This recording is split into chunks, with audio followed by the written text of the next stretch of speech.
अस्सलाम वालेकुम, मेरा नाम है चौहान हाशमी और ये है बाइक BJ40L 2022 मॉडल। और अपने प्राइस पॉइंट पे मेरे ख्याल से ये गाड़ी बहुत ज़बरदस्त है क्योंकि इसका प्राइस पॉइंट सिविक और ग्रैंडी दोनों से सस्ता है और ये गाड़ी प्रॉपर 4x4 है। फिर इसको आप विलीज या रेंगलर की तरह इसकी छत रिमूव करके कन्वर्टेबल भी बना सकते हैं और इसके अलावा इसका इंजन भी पावरफुल है। ये सब मैं कवर करूँगा आगे जाके। फिलहाल अगर बात की जाए इस गाड़ी की डिटेल्स की तो ये गाड़ी इस्लामाबाद रजिस्टर्ड है, 22 मॉडल है, 21,000 चली हुई है और इसकी डिमांड 78,50,000 है और ये साइकिल मोटरस्पोर्ट के पास अवेलेबल है। अगर आपने इसके बारे में कोई इन्फॉर्मेशन लेनी है तो आप दिए गए नंबर पर कॉल कर सकते हैं या फिर आप साइकिल मोटरस्पोर्ट को विजिट कर सकते हैं जो कि रावलपिंडी में DHE 2 के गेट 1 के ऑपोजिट लोकेटेड है। हमारी एक और ब्रांच भी है रावलपिंडी में मरी रोड पे। Overall it's a great 4x4 and today I am going to review it.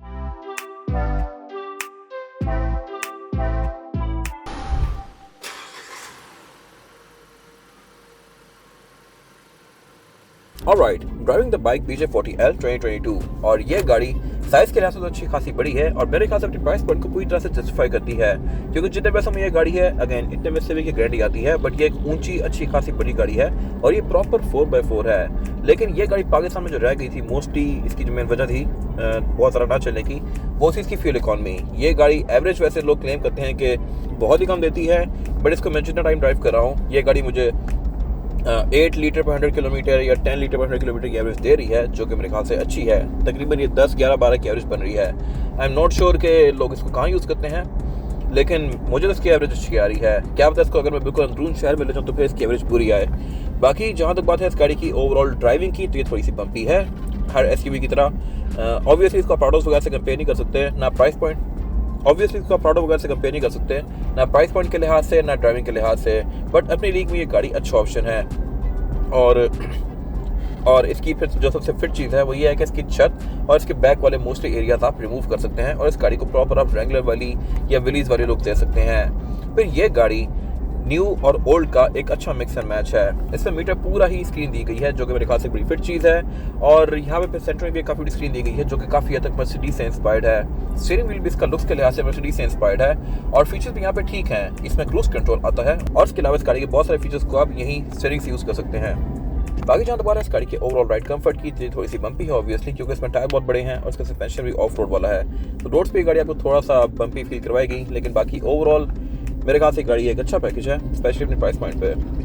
Wind screen इसकी ऑलमोस्ट वर्टिकल है, साइड वाली विंडोज जो है ये भी इसकी ऑलमोस्ट वर्टिकल हैं और इसका एक थोड़ा सा डाउन साइड है वो ये है कि मुझे इसके मीटर का मल्टीमीडिया स्क्रीन का रिफ्लेक्शन यहाँ बहुत ज़्यादा शो हो रहा है तो आई एम श्योर कि रात में ये चीज़ काफ़ी डिस्ट्रैक्ट करेगी। दिन में जब यहाँ मैं आ रहा था तब इतना इशू नहीं था लेकिन अभी जैसे शाम होती जा रही है तो यहाँ मुझे बाहर से ज़्यादा रिफ्लेक्शन नज़र आ रहे हैं इन्हीं चीज़ों के। इसी तरह अगर बहुत तेज़ धूप हो तब भी आपको वहाँ वाली गाड़ी का रिफ्लेक्शन यहाँ पे शो होता है और ये चीज़ आपको डिस्ट्रैक्ट करती है। बाकी इसके अलावा जहाँ तक बात है ओवरऑल कैपेसिटी की तो सीटिंग कैपेसिटी इसमें थोड़ी टाइट है एज़ कम्पेयर टू बाकी SUVs। इसमें लेग रूम भी कोई बहुत ज़्यादा स्पेशियस नहीं है, सीट मैंने पीछे की हुई है बट स्टिल आप जो बहुत ज़्यादा कंफर्टेबल होकर बैठते हैं वो सीन इस गाड़ी में नहीं है। ऑलराइट, तो ये थी इस गाड़ी की टेस्ट ड्राइव और अब अगर बात कीजिए इस गाड़ी की लुक्स की तो लुक्स के लिहाज से ये गाड़ी प्रॉपर एक 4x4 है। हर चीज़ में ऑफ रोड के हिसाब से ही बनाई गई है और इवन इसकी विंड स्क्रीन भी घुमा के आप यहाँ पे लिटा सकते हैं, रेस्ट कर सकते हैं और इसको विंड स्क्रीन फ्री भी कर सकते हैं। ये मेरे ख्याल से बड़ी मजे की चीज़ है। यहाँ पर ये जॉइंट्स दिए गए हैं T शेप के जिनको आप उतार के विंड स्क्रीन यहाँ पे इन रबर्स के ऊपर रेस्ट कर सकते हैं। और बाकी जहाँ तक फीचर्स की तो इसमें बस ठीक ही है। फ्रंट पे हेडलाइट इसमें प्रोजेक्शन लैंप के साथ आती हैं लेकिन ये प्रोजेक्शन लैंप है हेलोजन बल्ब के साथ। ये मेरे ख्याल से वियर्ड है और ये बेहतर हो सकते थे। बाकी इसके अलावा इसमें ये फॉग लैंप्स वगैरह भी दिए गए हैं जो कि LED में है। ये मेरे ख्याल से अच्छी चीज़ है और इसके आसपास इसकी DRL कंटिन्यू करती है।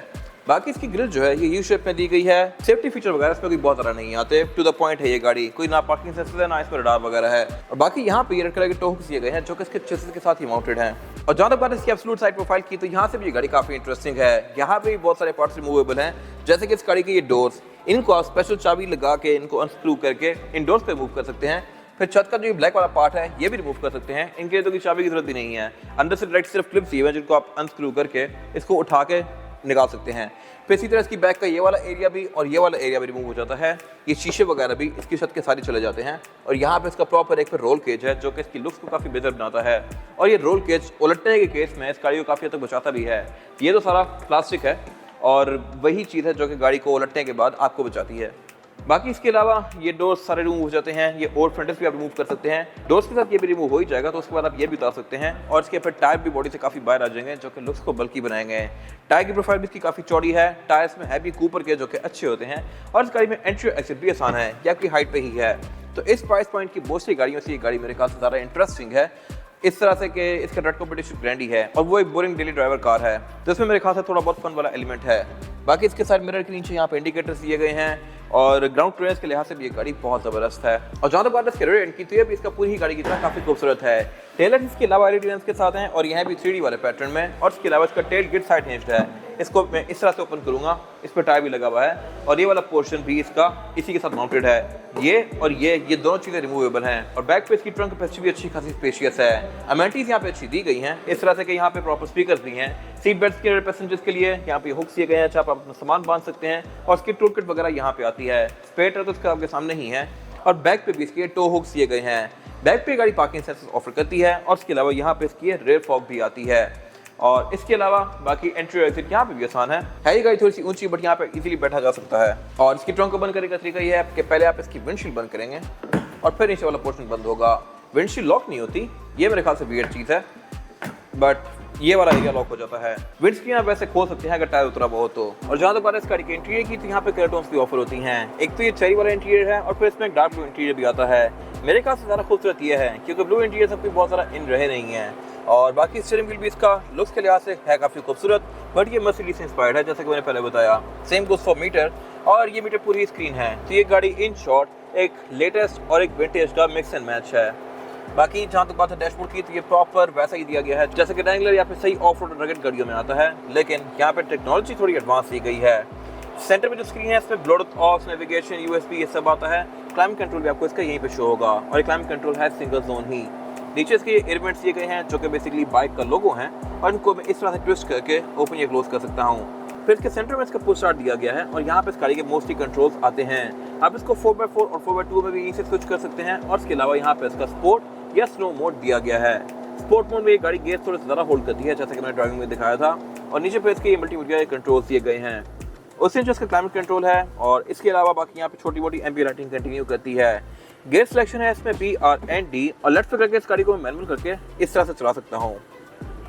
और बाकी फिर पीछे यहाँ पे कुछ और मल्टीमीडिया कंट्रोल्स दिए गए हैं, और इसकी पार्किंग ब्रेक इलेक्ट्रॉनिक है। ये मेरे ख्याल से एक अच्छी चीज़ है, हालांकि इस कैटेगरी की मोस्टली गाड़ियों में हैंड ब्रेक खींचने वाली आती है। बाकी इसके अलावा पीछे यहाँ पे कप होल्डर्स दिए गए हैं, सेंटर कंसोल दिया गया है। सेंटर कंसोल में भी इसके पावर आउटलेट्स दिए गए हैं, और इसकी जहाँ तक बात है सीट्स की, तो ये फैब्रिक की फिनिश में है। ये अगेन मेरे ख्याल से एक अच्छी चीज़ है। डोर्स में सारा लेदर कंटिन्यू किया गया है, जहाँ पे लग्जरी मैटर करती है, लेकिन सीट्स में फैब्रिक पाकिस्तान में सही रहता है क्योंकि गर्मियों में भी बहुत ज़्यादा गर्म नहीं होता और सर्दियों में भी बहुत ज़्यादा ठंडा नहीं होता। बाकी ये सीट्स हैं मैनुअली एडजस्टेबल। डोर्स भी इसके लग्जरी के लिहाज से डिसेंट हैं। विंडोज में चारों ही सिंगल टैप वाली हैं, जो कि इस प्राइस पॉइंट पे गारंटी भी ऑफर नहीं करती। और इसके अलावा बाकी साइड मिरर को आप गाड़ी के अंदर बैठ के एडजस्ट कर सकते हैं, रिट्रैक्टेबल ये नहीं है। जहाँ तक बात है इस गाड़ी के रूफ की, तो ये इंटरेस्टिंग है क्योंकि ये एक तो बेज में है, और इनको मैं यहाँ पे दिए गए हुक्स को अनलॉक करके इन पैनल्स को रिमूव कर सकता हूँ। बाकी इसके अलावा वेंटी मिरर्स में ड्राइवर पैसेंजर दोनों के लिए दिए गए हैं। लाइट्स पाकिस्तान में नहीं आती, आई एम नॉट श्योर कि बाहर आती हैं या नहीं। स्लॉट यहाँ पे उसका दिया हुआ है, और फिर पूरी गाड़ी में आसपास आपको ये रोल केज कंटिन्यू करता है, जो कि सही स्टडी सा है और गाड़ी के इंटीरियर को एक रॉकेट सी फीलिंग देता है। बाकी यहाँ पे ग्रैब हैंडल्स दिए गए हैं मोस्टली ऑफ रोडर कार्स की तरह। स्पीकर्स में 6 आते हैं, 2 यहाँ डैशबोर्ड में हैं, 2 बैक पे डिगी में दिए गए हैं, और 2 फिर ये पिलर्स में आते हैं। डोर्स में स्पीकर इसलिए नहीं है क्योंकि डोर्स के रिमूवेबल हैं, और बाकी इसके अलावा यहाँ कुछ खास है नहीं। और जहाँ तक बात है इसमें रेयर पैसेंजर्स के लिए सीटिंग कैपेसिटी की, तो ये बैक पे ठीक है। यहाँ पे 2 या 3 लोग एडजस्ट हो सकते हैं इजीली, और अमेनिटीज भी यहाँ पे डिसेंट दी गई है इस कैटेगरी की गाड़ी के लिहाज से। डिसेंट इस तरह से कि यहाँ पर रेयर पैसेंजर्स के लिए एयर वेंट्स दिए गए हैं, नीचे के स्टोरेज कंपार्टमेंट दिया गया है, और इसके अलावा सीट्स, चाइल्ड सीट, एंकर, आयर सर्विस के पोर्ट्स ये सब आता है। फिर सिर्फ यही नहीं, सेंटर में कि सेंटर कंसोल भी ऑफर करती है, जो कि इस कैटेगरी की मोस्टली गाड़ियों में नहीं आता। बाकी इसके अलावा ऊपर यहाँ पे ग्रैब हैंडल्स दिए गए हैं इन रोल बार्स के आसपास। सेंटर में यहाँ पे ये हुक्स दिए गए हैं जिनको मैं अनस्क्रू करके इसकी छत के ये बड़े वाले पैनल को रिमूव कर सकता हूँ। ये पूरा बैक तक एक ही पैनल है, तो ये सारा का सारा इकट्ठा ही रिमूव होता है। और इसके अलावा बाकी ये सीट्स काफ़ी हद तक रिक्लाइनेबल भी हैं। बाकी इसकी डिग्गी को भी मैं यहीं से एक्सेस कर सकता हूँ। सीट्स पे इसकी रेस्ट स्टिचिंग कंटिन्यू कर रही है, जो कि इंटीरियर को बेहतर बना रही है, और वो स्टिचिंग यहाँ सीट्स में भी कंटिन्यू कर रही है।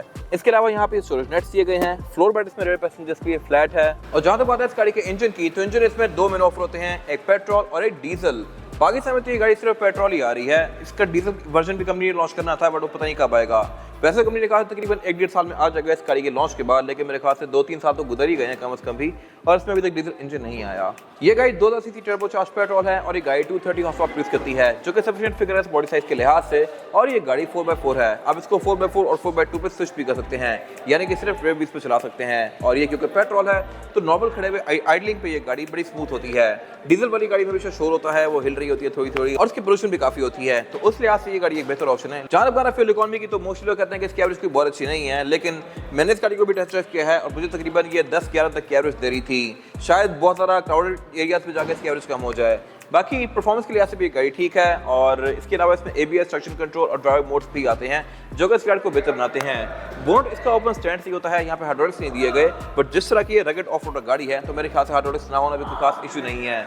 इसको आप यहाँ पे दिए गए स्क्रू से अनस्क्रू करके इसका बोनट भी रिमूव कर सकते हैं, तो ये भी एक मेरे ख्याल से एक अच्छी चीज़ है। और चारों बार इसका टायर साइज कितनी है, 265, 65 और 17। रिम 17 इंच का है, टायर कूपर का है, और ये टायर्स में ऑल ट्रेन है और ये गाड़ी all wheel disc brake offer करती है। बाकी इस पे ट्रैक्शन कंट्रोल तो है ही, और सस्पेंशन भी इसका प्रॉपर शॉक्स हैं। राइड इसकी थोड़ी सी बम्पी है, बट ये बंदा इस तरह की गाड़ी से एक्सपेक्ट कर ही सकता है। ये था आज का रिव्यू। अगर आपको रिव्यू पसंद आया है तो उसको लाइक कीजिए, मेरे चैनल को सब्सक्राइब कीजिए, और अगर आपके पास इस गाड़ी से रिलेटेड कोई भी राय है तो उसको कमेंट सेक्शन में शेयर जरूर कीजिएगा, ताकि वो लोग जो ये गाड़ी लेने वाले हैं वो आपकी राय से फायदा उठा सकें। अपना ख्याल रखिएगा। Thank you.